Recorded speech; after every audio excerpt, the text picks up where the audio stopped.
आजकल के लोग इंटरनेट पर गंदी वीडियो को देख रहे हैं और गंदी चीज़ों को अपने जीवन में अप्लाई भी कर रहे हैं, जो कि बिल्कुल सही नहीं है। लोगों को ये सब गंदी चीज़ों को करके बहुत ज़्यादा खुशी मिलती है, लेकिन दोस्तों वे लोग ये नहीं जानते हैं कि यही उसका दुख का कारण है।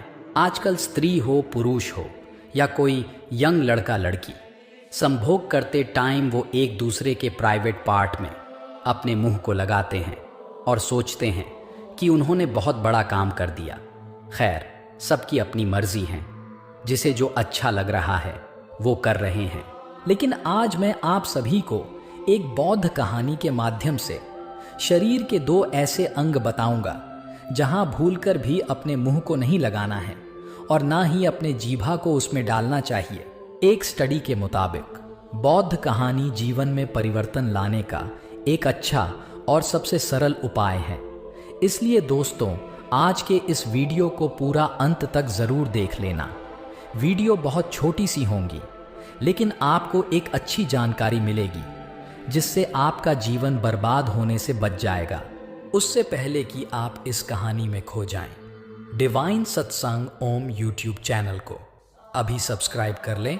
तो चलिए कहानी की ओर बढ़ते हैं। किसी गांव में अजय नाम का एक बहुत ही ईमानदार लड़का रहता था और वह गांव में हर किसी का मदद भी करता था। उस गांव के सभी लोग उसका बहुत सम्मान करते थे। फिर एक दिन थोड़ा पढ़ा लिखा होने के कारण अजय को गांव से दूर एक शहर में एक नौकरी मिली, जहां उसे सैलरी भी अच्छा मिलने लगा। हालांकि उसका गांव उस शहर से ज़्यादा दूर भी नहीं था, इसलिए वह रोज़ अपना घर आ जाता था। फिर एक दिन वह अपने ऑफिस में बैठा हुआ था तो उन्होंने अपने ऑफिस के लगभग सभी लोगों के पास एंड्रॉयड मोबाइल देखा। उसने सोचा कि मैं भी एक एंड्रॉयड मोबाइल लूँगा, और उसे जैसे ही सैलरी मिली तो उसने सबसे पहले एक एंड्रॉयड मोबाइल खरीद लिया।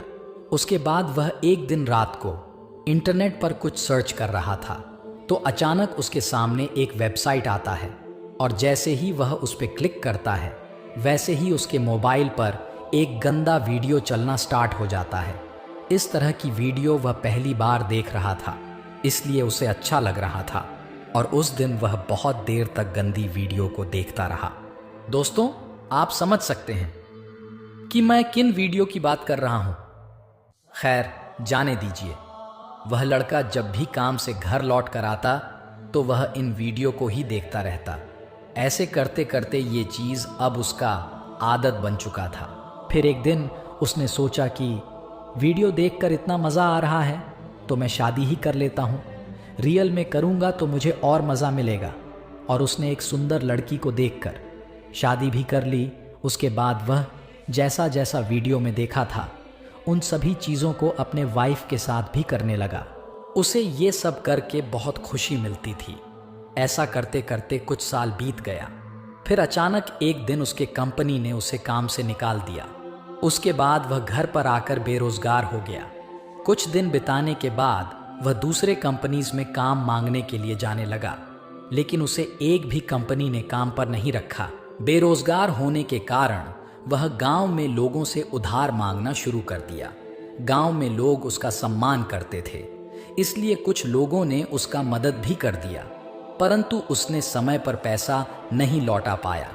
इसलिए जो लोग उसका सम्मान करता था वही लोग अब उनको भला बुरा सुनाने लगे।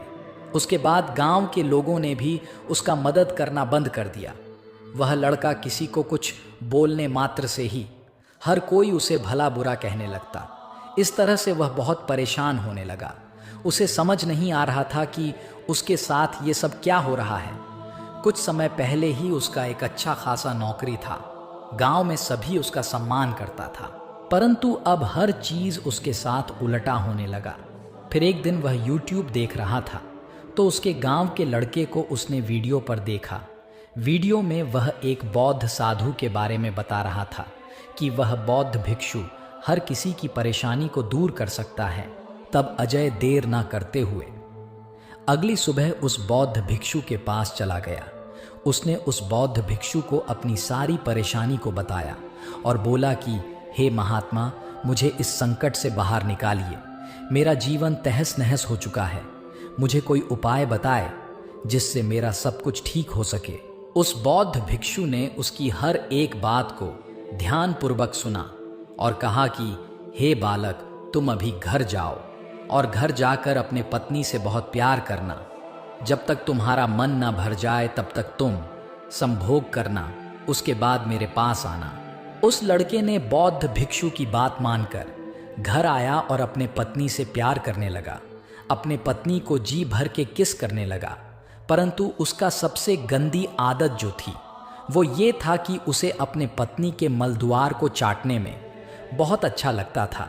वह उस दिन अपने पत्नी के मलद्वार को बहुत देर तक चाटा और वह लड़का गंदी वीडियो देखकर और एक चीज को सीखा था, वो ये था कि वह जब भी अपने पत्नी को प्यार करना शुरू करता तो अपने पत्नी के पाँव को भी अपने मुंह में लेता, अपने पत्नी के पैर के उंगली को भी चुसता रहता। फिर अगली सुबह वह लड़का उस बौद्ध भिक्षु के पास गया और प्रणाम करते हुए कहा कि महात्मा, आपके आदेश अनुसार जैसा आपने कहा था मैंने वैसा ही किया। हालांकि बौद्ध भिक्षु कोई साधारण व्यक्ति नहीं था। उसने उसका चेहरा देखकर सब कुछ पहले ही समझ चुके थे। फिर उन्होंने उस लड़के को कहा कि तुम अपना जीभ निकालो। लड़के ने अपना जीभ निकाल कर दिखाया।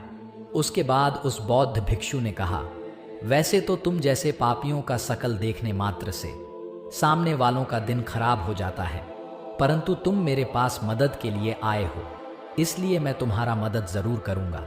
फिर बौद्ध भिक्षु ने कहा कि क्या तुम्हें पता है कि तुम कितने बड़े मूर्ख हो? क्या तुम्हें पता है कि तुम कितनी बड़ी गलती कर रहे हो?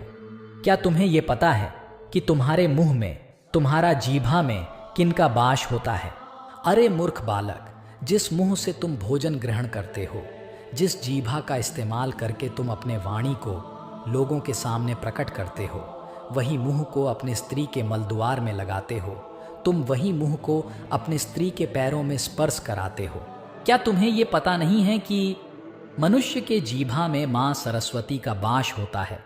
जिस भोजन को तुम खाते हो उसे तुम्हारे हिंदू धर्म में मां लक्ष्मी का स्थान प्राप्त है और तुम अपने इस पवित्र अंग को गंदे अंग में डालते हो। तुमने तो अपने मुंह को अपवित्र कर दिया है। तुम्हारे साथ तो बुरा होना ही था। तुम्हारा जीवन के बर्बादी का कारण तुम खुद ही हो। तुम यहाँ से चले जाओ, मैं तुम्हारा कोई मदद नहीं कर सकता। फिर उस लड़के ने कहा, नहीं महात्मा, ऐसा ना कहे, मुझसे बहुत बड़ी गलती हो गई है। कृपा करके मुझे क्षमा करें, मैं और ये सब नहीं करूँगा। कृपया मुझे रास्ता बताए, मुझे ये बताए कि मैं इससे कैसे उद्धार हो पाऊंगा। फिर उस बौद्ध भिक्षु ने कहा कि बालक, संभोग करना कोई गलत बात नहीं है, परंतु अपने खुशी के लिए संभोग को गलत तरीके से करना ये गलत बात है। खैर, तुम अब घर जाओ और जब भी संभोग करो तो ये सब पाप को करना बंद कर दो। और जाते जाते ये भी जान लो कि अगर तुम कुछ दिन और अपने पत्नी के मलद्वार में मुंह डालते हो तो तुम्हें भयंकर रोग भी हो सकता है, क्योंकि मलद्वार में हर समय जीवाणु का वास होता है जो कि तुम्हारे मुंह को संक्रमित कर सकता है। और हाँ, और एक बात कि ग्रंथों में पति को पत्नी का भगवान का स्थान प्राप्त है, इसलिए तुम अपने पत्नी के पांव को स्पर्श ना ही करो तो ही अच्छा होगा। और घर जाते जाते तिल का तेल भी ले लेना और हर सुबह उस तेल से कुलकुला करना। इससे तुम्हारा पहले की गई गलती से जो नुकसान हुआ है वो ठीक हो जाएगा। उस लड़के ने बौद्ध भिक्षु की आदेश अनुसार अपने गलती में सुधार किया और अपने जीवन को धीरे धीरे पहले जैसा बना लिया। कुछ दिन बाद फिर उसे एक कंपनी में नौकरी मिली। फिर से गांव में सभी लोग उसका सम्मान करने लगा और उसका सब कुछ जीवन में ठीक हो गया। दोस्तों, संभोग यानी कि सेक्स कोई बुरी चीज नहीं है, परंतु आजकल लोग इससे अपना मनोरंजन का साधन समझ बैठे हैं और अपने मोबाइल में गंदी चीजों को देखकर लोगों का पूरा माइंडसेट ही गंदा हो गया है। आजकल लोग ये सब चीजों में इस तरह से पागल हुए बैठे हैं जिसका कोई हद नहीं है। खैर, और इस वीडियो को ज्यादा लॉन्ग नहीं करूंगा। तो दोस्तों, कैसी लगी आपको हमारी आज का ये वीडियो? हमें कमेंट करके जरूर बताएं और अगर हमसे कोई गलती भी हुई हो तो उसे भी कमेंट में जरूर लिखें।